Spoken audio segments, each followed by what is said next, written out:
Hello and welcome to Marriage and Money, a weekly podcast brought to you by the seemingly incompatible couple bonded by the legal contract of marriage. My name's David, your favorite saver, and I'm joined once again by my smoking hot spinner of a wife, Heather. Hey, Heather. Hey.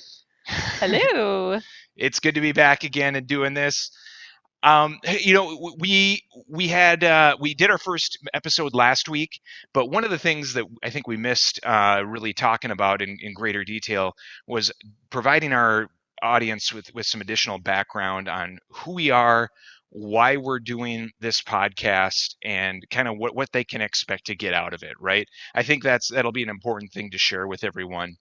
And I'm hoping we can open up here just by doing introductions. And rather than just doing introductions of ourselves, I thought it might be more fun if we could introduce the other person. Does that sound good? Sounds fun to me. Now, be nice. Of course. All right. So, may I start by introducing you Oh, yes, and please. introducing? So, Please. I Do we want. have enough time? I'll try to keep it brief. I have a lot of great things to say.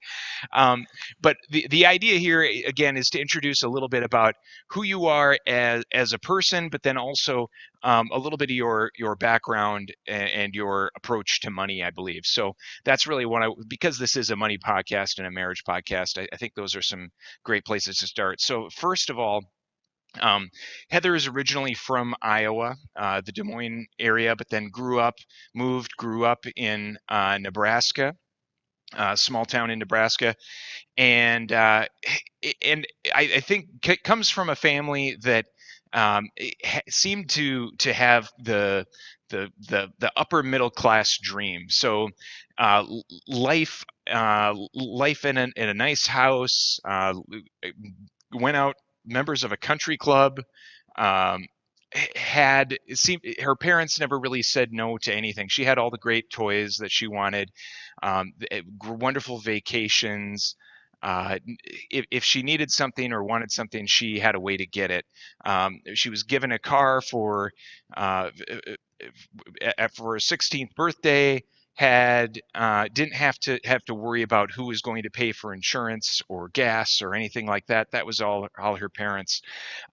She also was able to go to college on a scholarship and didn't have to worry so much about working to make ends meet through college or at any point through that. Now, all that said, I know I'm making her sound very spoiled, and she did have a charmed life. Yeah, come on now. But she's also a very hard worker, and so she studied hard through college. She studied hard through high school, valedictorian of her senior class, and so I highly respect her work ethic, her ability to make things happen for herself, and not taking things for granted, even though she easily could, and so I highly respect that. But I think that upbringing and that approach has given her a different perspective on finances than myself, in that she is able to live in the moment more than I am able to just naturally. She's able to go out and experience and love life to its fullest, and maybe not think so much about where is that where's that next dollar going to come from, or any of those concerns. And anyway, a short introduction. I would love to have you add a little bit more onto that, Heather, add a little bit of context. But I thought that would be just a great perspective for the context of this podcast, so that people know where you're coming from a financial history standpoint. Yeah, no, I think you summed it up pretty good. I think I did have I didn't want for much and was very fortunate as a child and as a result, my parents really wanted to give me a lot of experiences. My dad particularly always wanted to, teach me to have a variety of life, try new restaurants, try new things, and we had the money to be able to do that. My mom really took care of us, took care of the whole household and made sure, we planned fun vacations for us. So, yeah, it was a great time growing up. And, however, my dad's a CPA, I became a CPA. So, we've got this this history of kind of finance nerds in the family that like to spend. So, that we like to spend. We work hard, had to learn how to work hard so we could play hard. And that you do. You do a very good job of that. You definitely excel in that area. All right, so is it my turn now? Oh, okay. I'll brace myself a little All bit. right. Well, let me introduce you to my favorite saver and actually my favorite person on this planet, Sir David Prale. Oh my goodness. So, Mr. Prale is also a child of the Midwest, born in Wisconsin, lived in South Dakota, but spent most of his life in Minnesota, the northern state. So he, it was just him and his sister and his mom and dad, so small, relatively small family like mine. Had a little bit of a different upbringing. Mine didn't, as me, had a, maybe struggled a little bit more with money. Didn't always, have a lot of money, but they were very frugal with what they did have and very respectful of it. His mom made a lot of his clothes, so homemade clothes or like secondhand clothes, hand me downs from people. Um, he had jobs pretty much for most of his life as soon as he could mow lawns and doing things like that he was out working and providing. He knew from a very early age that he was going to have to pay for his own college, and college was something he wanted to do, and so that was something he was constantly thinking about, having putting money away and saving. His parents did a great job teaching him, building that saving mentality, because he was able to, go to school, have a little bit of a different college experience, maybe living at home for a lot of it, to save money and working through school, but was able to get out with, debt free and not have, racking up gobs of bills, which was great. But in part of the saving, he did kind of learn also how to live very frugally. So when I met David, when we started dating, he owned his own home, which was very responsible. But he would keep it at 55 degrees in the winter. So he would literally be wearing a winter jacket and sleeping with a space heater in his room in the winter. He never ate out. All of his furniture was given to him. He never bought clothes. It was all gifts from his mom and sister who dressed him. So thank you, ladies, until I came into his life. He always drove with the cruise control on to save gas, even on like 35-mile-an-hour roads that normally you and I would probably not put the cruise control on, but he would. So yeah, I mean, he's kind of his whole life. And I think the most interesting thing, so I mean, David is, you'll learn a lot about his personality, but he is a bit of a nerd. So, he got his degree in computer science and he works in IT. He's really techie, which is super helpful for those of you that are single out there. I recommend that you find a techie, a computer nerd, a girl or guy to marry. Um, and I know you're saying, okay, wait, well, that doesn't make him nerdy. I get it. I get it. I agree. Um, but I'm not done. His biggest goal in life and obsession and hobby is owning a DeLorean. So, for those of you who don't know what a DeLorean was, which was me before I met him, it's the stainless steel car made in the early 80s that was made popular by being used as a time machine in the 1980s movies and Back to the Future series. I know, shocking. So everything. So yes, that is where I get him making him a little bit of nerdy. I love you, but you gotta admit. um, but anyway, a lot of his adults ever after being a kid was, hey, I want to save up for this one thing. So saving for college and then saving for a DeLorean and making sure you had a garage to store it in. So a lot of like what his growing up and his thoughts of money have been about, saving for those big items and doing everything he can to get those goals. So I don't know, did I do an okay job summarizing? Pretty good. Couple corrections, of course. One, a DeLorean isn't nerdy; it's cool. All the cool people drive DeLoreans. Yeah, I think that's going to be that's evident to anyone listening. Oh, and if you don't know the car, Google it, and you will agree. It's cool. It's not nerdy. It's totally cool. Um, and then I just want to be clear, like it was, yes, I was always thinking about, where does that, how do I avoid spending that next dollar, and And it did come from a lot of sacrifice, I think, as a kid, and just the lifestyle I had as a kid. But overall, I would say I've had a very happy life, and did have a good life, but it was just different. I think it was very different, a different approach than Heather's for sure.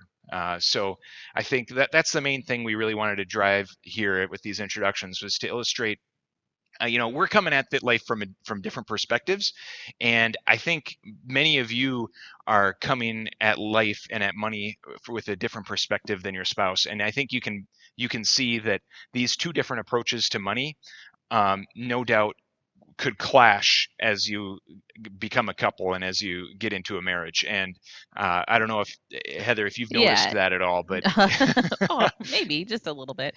Yeah, I mean, a lot of your background, right, and what you were raised and how you were raised, that's where you first learn about money, is by seeing what your parents do and in your own experiences. And so, yeah, obviously everybody has their different situations, and some are very different and some are more similar. So in our situation, I think it was quite different, which has, caused us to have to do a lot more communication and setting expectations as we work through our financial situation. yeah, so our journey as a couple has changed, I'd say, a fair amount over the 13 years we've been married, right? So we've been married. We got married in 2007. We have no kids, so it's just the two of us. We have plenty of nieces and nephews, though. Between nieces and nephews, we've got five kids to invest ourselves into, To love which and spoil, and and then hand exactly. them back to their parents. Exactly. Give them annoying toys that make a lot of noise, and yeah, and spoil them rotten. So hopefully we're doing that, or at least partially doing that on our way there. Yeah, there are a lot of similarities for us though as well. Like Heather said, we're both from the Midwest, but our journey through money has been different. So we started out, I think, very on opposite ends of the spectrum. With me as a very hardcore saver with that 55-degree temperature in my house, and Heather as the person that never thought about the cost of anything. Just thought about, what do I want?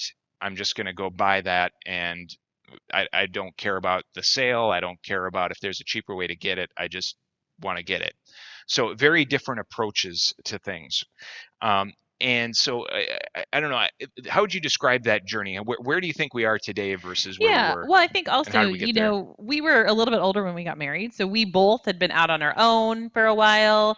We each owned our own home. We'd been used to managing our finances and our lives without anybody else's opinion or doing it on our own. So I think that's also different, is that we had that time kind of on our own to really kind of get set on Right. how And we by a operate. little bit older, you mean late 20s. We were in our late 20s at the time, right? Yeah. Right, right. So, but yeah, I mean, I think we started out there. It's not like we didn't have anything. Like neither of us really liked debt, but we had different views. Like, I had a small car loan, which David would never borrow money for a car, but David had a small personal loan. But neither of us had a lot of debt or didn't really love debt, but thought of it a little bit different.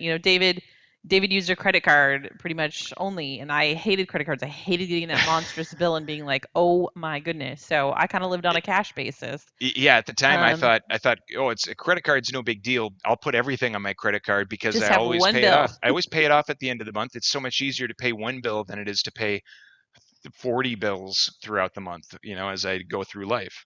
Yeah, and we were both saving. We were both contributing to our 401ks. I had saved a smaller amount, but we were both doing that, and like I said, owned houses. So there were some, things that we came into the marriage similar, but I think when you start operating, right, you start to see where where the stress and where the problems came. And when we first got married, I think there was a lot of arguments early on about money and kind of spending and saving, and we knew it. I mean, obviously, we'd done a pre-engagement counseling where we took a marriage test, and we were ranked really similar on everything except money. We were like polar opposites, and so, which wasn't a shock to us at the time, but it really kind of highlighted that this is an area we need to spend some time on setting expectations. Exactly. Yeah. And I think what happened over time was we started having conversations about about those expectations, setting those expectations. Where are we going? And it, and I think that started to bridge the gap for us. So we, as we went through, we had a lot of conversations, a lot of arguments. There were times where one of us felt like we were being controlled. One of us felt like we were having our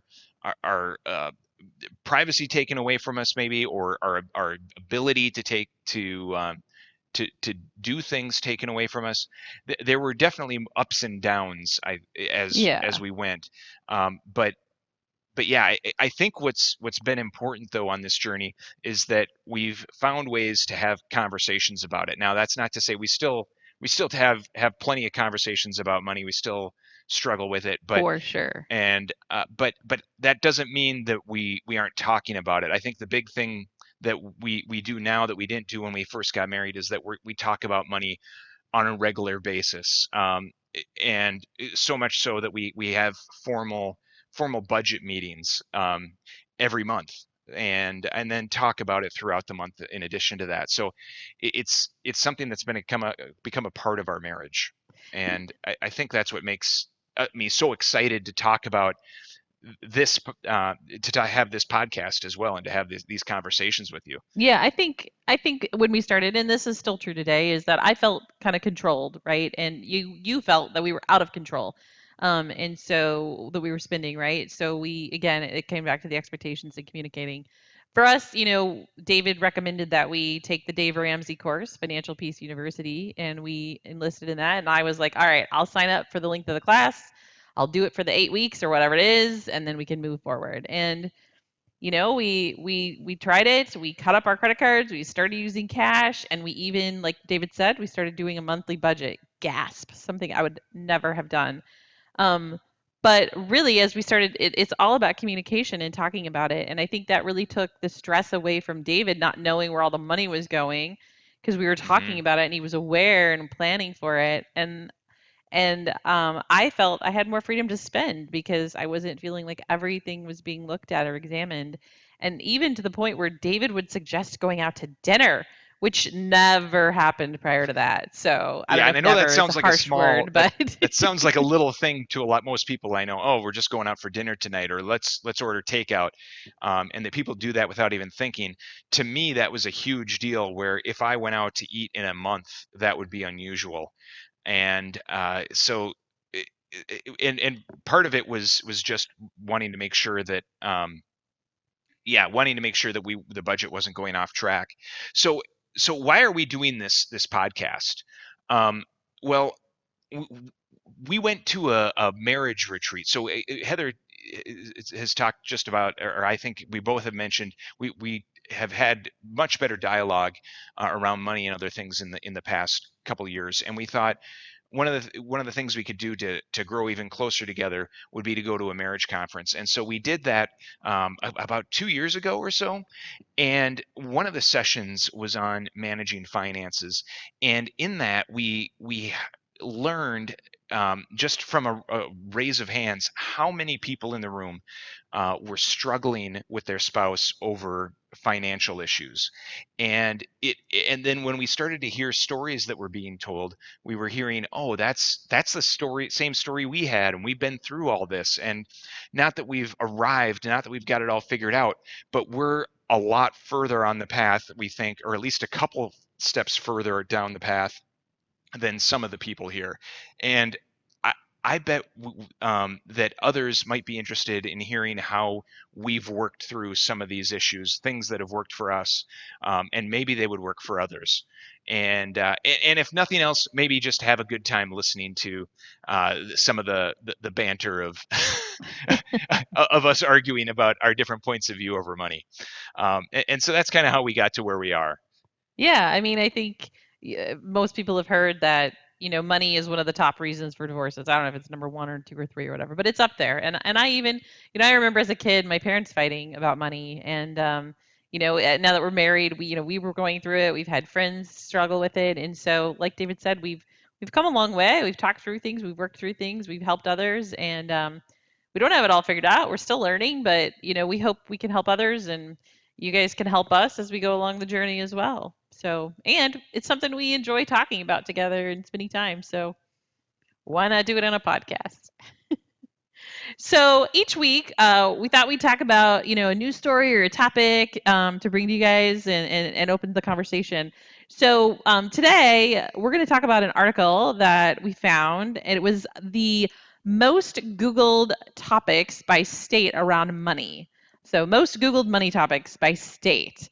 So we found this a little bit interesting. So you heard we're from the Midwest. So, we've lived in several states in the Midwest, and we also spent some time out in California, and I lived in New York for a little bit. So we've kind of been around a little bit in the United States. So we thought this would be kind of interesting to look at the different topics of the different areas of the country and what's on people's mind.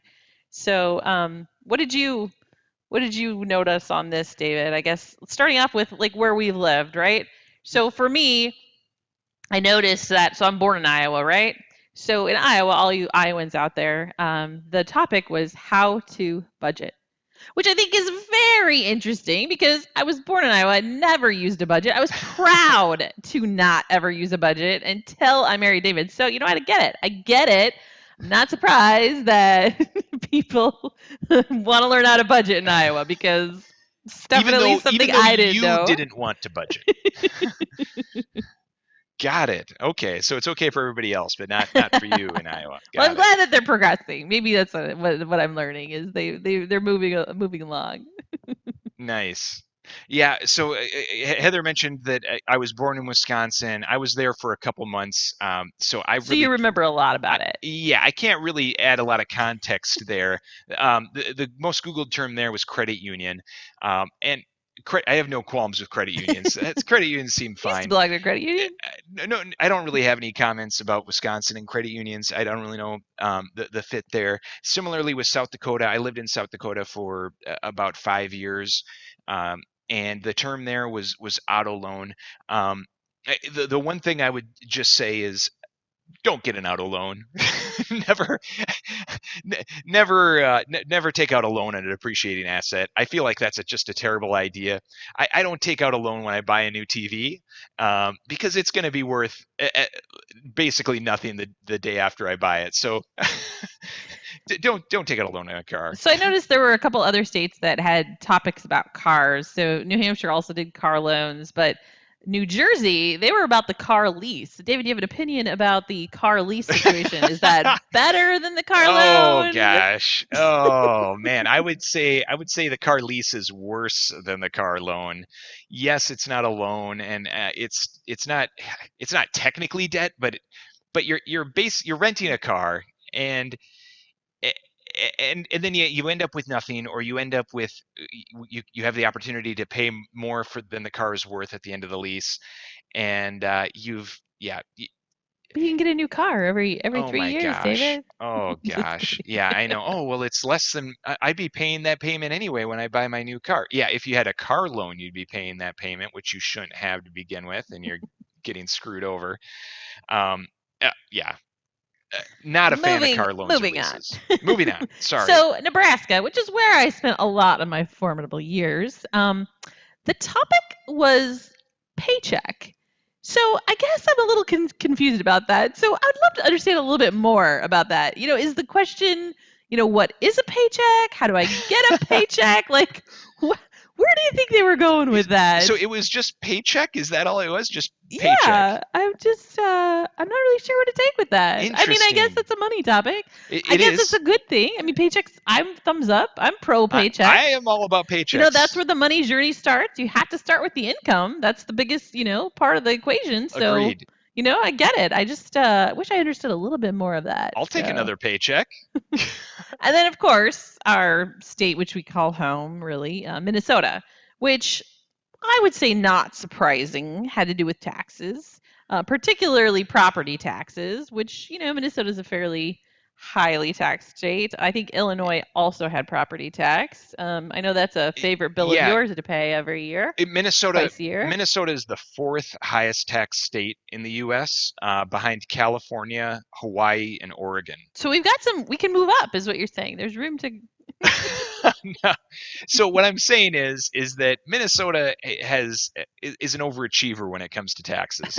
Being in the top four taxed states is not something to be proud of. And so naturally, property tax is something you can kind of control based on what house you buy.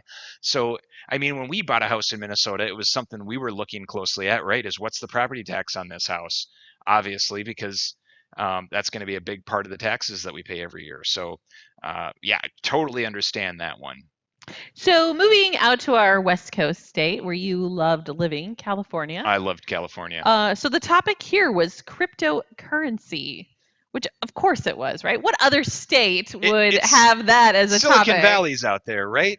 Well, and it's fitting also since I was mining cryptocurrency while we lived in Good point. California. That's a good point. I did that, in the early Bitcoin days, 2012 to 2013. Unfortunately, I sold before it blew up. I probably got out a little early, So you but haven't retired. You weren't able to I retire was on it. definitely not able to retire. Yeah, I think I was able to make a mortgage payment with it, and that was about it. I was happy. I remember I was happy. I mean, Hawaii is pretty advanced too. They also had Bitcoin, more a little bit more, specific, but they also had a cryptocurrency, which shows they're pretty advanced as well. Yes, yes, exactly. So, yeah. So anyway, I thought it was an interesting list. It kind of gave a little insight into what the majority of people were thinking in those states. I noticed a couple interesting themes. One of the biggest things that I noticed was that of the 50 states, 20 were searches about debt. It was Right, the most common heavy topic. debt. That was Right. definitely eh, 20 were about debt, and then to my count, only 7 were about saving. And so that tells me people are thinking more about either going into debt or getting out of debt than they are about building wealth or thinking about their future. And to me, that's a big red flag. I don't know.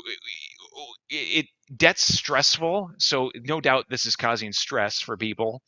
It's holding people back, because it's another payment. And I don't know, it's you don't search about things you're not concerned about, right? Yeah, I would say that, on the debt topics, like it was kind of split though. Some of them were about getting in debt and four of them were about getting out of debt, right? Sure. So to your point, I mean, it's a lot easier to get into debt than to get out of it, right? But hopefully they're learning from those states of get how to get out of it. Right, right. And I think a lot of people are thinking of, you give a good point that not all of them were thinking about getting into debt. But I still think that most people are not thinking as proactively as they should. They're getting into debt and then they're worrying about how to get out. If more people Right. were to be focused on debt up front before they got into debt, I think that would be a better approach. I mean, the best way to pay off debt is to not get into debt in the first place. Right. Second best, of course, is to not add to it. Don't get another car loan. Don't get another mortgage. Don't do all these things, right? But So I'm not sure if you lumped the states that talked about credit in with debt, but there was four states that had something to do with credit. right, And I thought it was interesting that, of course, Texas's topic was um, best credit card. I mean, Texas is like, nothing but the best for Texans, right? It wasn't just biggest credit and the card, it best. was best credit card out there. So I thought that was, I'm not sure if that was part of your debt, but I did notice Yeah. there was a lot about credit Y- and getting credit. Yes, yes. Well, if you're going to go into debt, you might as well go into debt in the best possible way, right? I Right. only want to owe money to the best people. I want the best people coming after my house and my car. Exactly. I did think though on the debt, there was only one state, which was North Dakota, that called out student loans, which I was surprised that there wasn't more that talked about that, with that being like one of the largest debts out there, right? Like just the student debt, just continues to grow and get so big. Like I was surprised that that wasn't called out more, but I mean, Right. Yeah, no, student loans, and maybe that's just because the process for taking out a student loan is so streamlined. Colleges are designed to give students debt. Granted, my knowledge is quite a bit older, but um, when I went to college, one of the first things they did in our orientation was they walked us through how do you apply for student loans? How do you go about doing this? I mean, it's in the college's best interest that I take out a big loan so I can continue paying them. So they made it very easy so that I didn't have to do any research on my own to figure out how to take out debt. Thankfully, I avoided doing that, but it was kind of the default. Yeah. You don't need to search. The two states I think that scared me the most on this list, I feel bad for these states. Louisiana, it was payday loan, which is very scary. Yes. And then Delaware, the topic was bankruptcy. I don't know what's going on in the state of Delaware, but I'm feeling a little bad for Yeah. our folks there. So those were a little concerning to me. On the other side of the coin, though, I would like to state where I would like to move is Tennessee.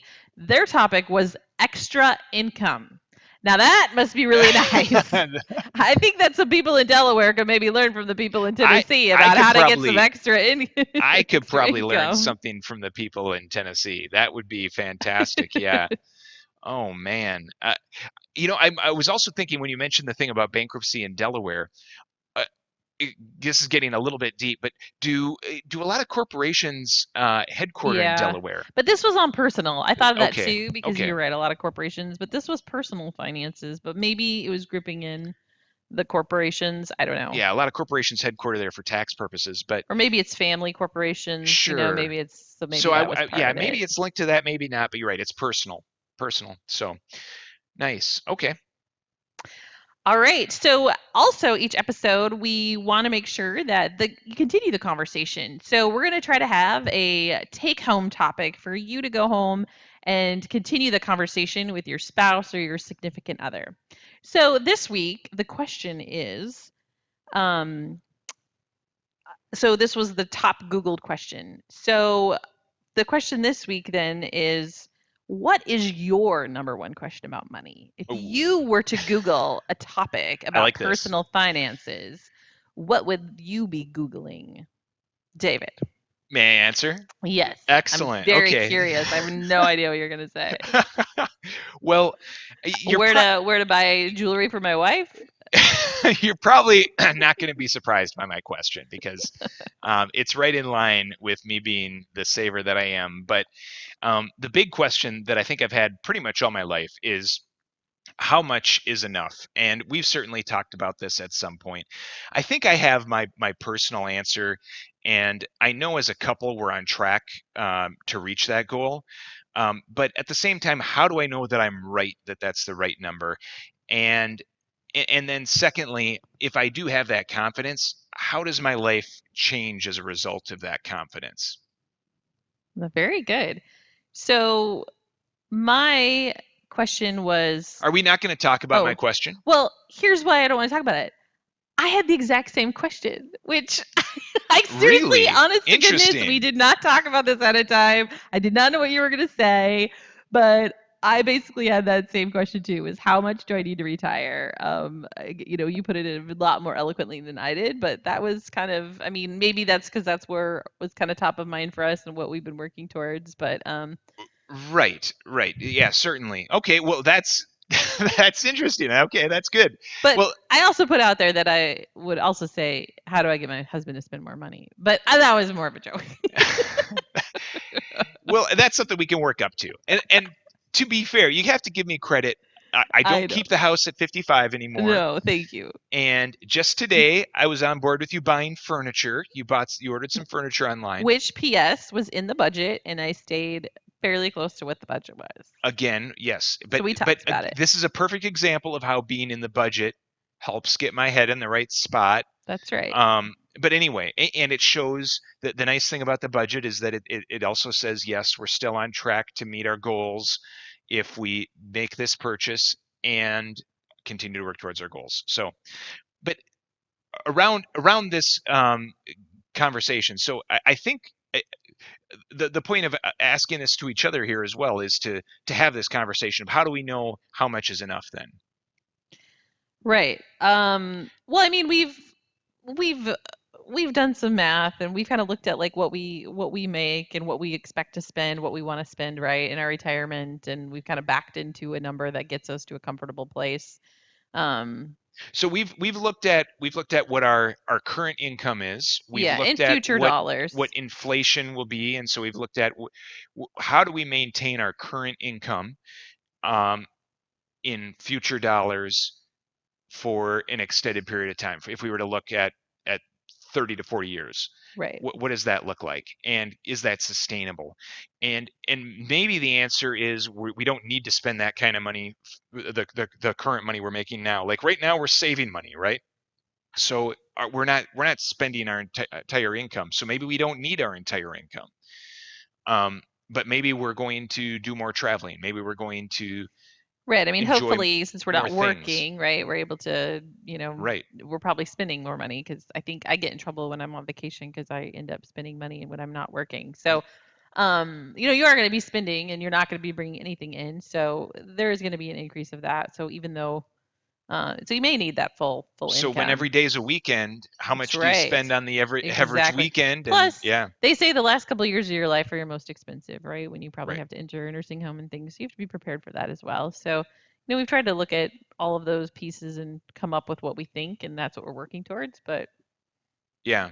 So I guess the answer here is we don't have a good answer universally to anyone. There isn't a dollar number we could give someone. no, But the important everybody's going to be piece different. is that there is no single right number. At least in my mind, there's no single right number. But if you can have the confidence through that budget that you're on track to hit the goal, taking into account in things like inflation, your standard of living that you want to have in retirement. I think that gives you confidence then to be able to do things like buy that nice chair or that you want, that nice chair and that nice rug for the living room that you want, or to go on that vacation, or to do those things that Or to that you've get been that looking forward to. sporty DeLorean that you've always wanted.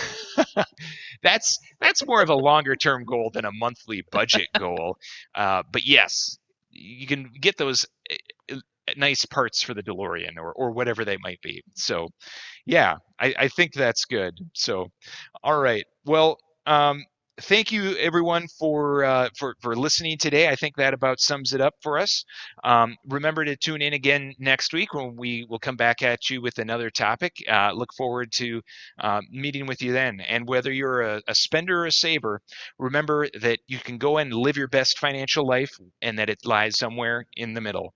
So have a wonderful week, and we will talk to you later.